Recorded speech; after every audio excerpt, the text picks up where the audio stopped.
birthday. Wish you a very happy birthday to you. Thank you. Hello, আমার জন্মদিনের ব্লগে তোমাদের সকলকে স্বাগত। তো তোমরা আগের দিন শর্টসে দেখেই নিয়েছো যে আমি বার্থডেতে সকালবেলা অফিস গেলাম, অফিস থেকে এসে কী করলাম। তো অ্যাজ ইউজুয়াল লাঞ্চ করে এখন সন্ধ্যাবেলা মা একটু চা করে দিচ্ছে, তো চাটা খেয়ে একটু রেডি হয়ে আমি ছবি তুলছিলাম। আর এই যে আমার বার্থডে কেক একটা আমার মা বানিয়েছে আর একটা আমার হাজব্যান্ড এনেছে। তো আমি একটু পোজ দিয়ে ছবি তুলছিলাম। জানো তো, আমাকে আমার একটা দিদি সারপ্রাইজ একটা বুকে পাঠিয়েছিল, সেটা নিয়ে যে বাড়িতে হলো কে পাঠালো। তারপর এই যে শুরু হয়ে গেল সবকিছুর পর। আমরা যতই বড় হয়ে যায় না কেন, আমাদের কিন্তু এখনো ছোট বাচ্চা আছে, আর সেটা জন্মদিনে খুব ভালো করে বলতে।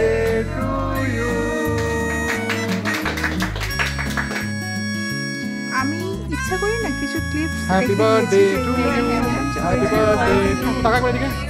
কিছু কিছু জিনিস খুব প্রাইসলেস, তো সেই কারণে আমি এই ক্লিপসগুলো আমার কাছে খুব প্রাইসলেস প্লে করছিল। আর পুরো ভিজে গিয়েছে। কি হয়েছে এটা?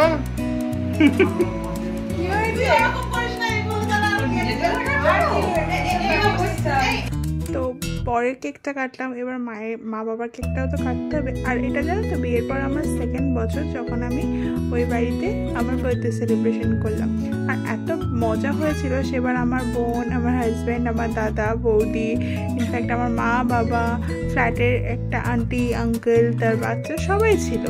মানে অনেকদিন পর খুব মজা হচ্ছিল নিজের জন্মদিনে। অবভিয়াসলি জন্মদিনটা মজার, কিন্তু জন্মদিনে একটা স্যাড আমার জন্য একটা মেমোরিজও আছে, সেটা পরে কখনো শেয়ার করবো। আর এই যে আমার সমস্ত সিবলিংস আর আমার দাদার ওয়াইফ মানে আমার বৌদি সবাই মিলে একটু ফটো সেশন যা হয় আর কি, সেদিনকে স্টার আমি, তাই আমার সাথে সবাই মিলে একটুখানি ছবি তুলে নিচ্ছে সেদিনকে। আমরা 3 ভাই বোন, আমার আরেকটা বোনও আছে, সে সেদিনকে আসতে পারেনি। আর এই যে সবচেয়ে বড় উপহার আমার মা বাবা যেটা আমার জন্য করছে, যেটা হলো আশীর্বাদ, যেটা অ্যাকচুয়ালি কোনো দাম মানে কোনো মূল্য হয় না। তাও আমার মা বাবা আমাকে বার্থডেতে টাকা দিয়েছিল, প্রায় 3,500 টাকার মতো দিয়েছিল গিফট কিছু নিজের মতো কিনে নেওয়ার জন্য। জানে তো আমি খুব নাকড়া করি, তো সেই কারণে। আর এই যে আমার মাতাশ্রী, আমার মাম্মি আশীর্বাদ করছিল, আবার বলছিল আমি কিন্তু কিছুই তোমার জন্য দিইনি, কিন্তু সারাদিন সকাল থেকে উনি খেটে সব কিছু রান্না করেছে, এটা কি কম? আর এই যে আমাদের ফ্ল্যাটের আন্টি আঙ্কেল, তারাও আমাকে একটু আশীর্বাদ করে নিচ্ছে, তারা খুব সুইট এরা দুজনা। আর এই যে আমার দাদাভাই। আর আমাদের সমস্ত ভাই বোনদের বার্থডে জানো তো অক্টোবর মাসে।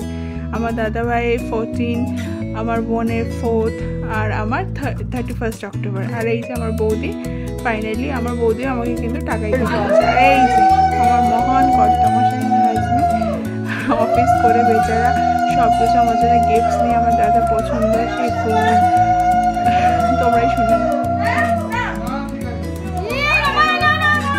এইখানে সবাই আমাকে ওকে প্রণাম করতে বলছিল, যেটা আমি করছিলাম না। আসলে ও বলছিল যে না থাক, ও যদি আমার প্রণাম করে তাহলে আমাকেও ওকে প্রণাম করতে হবে। তো বেচারা সব কিছু নিয়ে রাত্রি 9টার সময় এসে, আমার বোন এখন চাকরি করছে, খুব বড় হয়ে গেছে। তো ফাইনালি সব কিছু শেষ হওয়ার পর রাত্রিবেলায় আমাদের ডিনারের পর্ব। আর ডিনারেতে দেখো আমরা সবাই মানে একসাথে বসে গেছি। আর আমার দাদাভাই যেহেতু ভেজিটেরিয়ান, তো ও এসব কিছুই খাবে না, তো তাই এই জন্য শুধু দাদাভাই বাদে আমরা সকলে বসে গেছি। দাদাভাইয়ের জন্য আমরা ডোসা এনে দিয়েছিলাম। এটাই আমিও আমার মুখটা দেখিয়ে দিচ্ছি। বার্থডেতে আমি অনেক গিফট পেয়েছি। আমার হাজব্যান্ড অনেক কিছু গিফট দিয়েছে, তোমরা যদি দেখতে চাও তাহলে কমেন্ট করে বলো। আর এই ব্লগটা কেমন লাগলো আমাকে নিশ্চয়ই জানিও।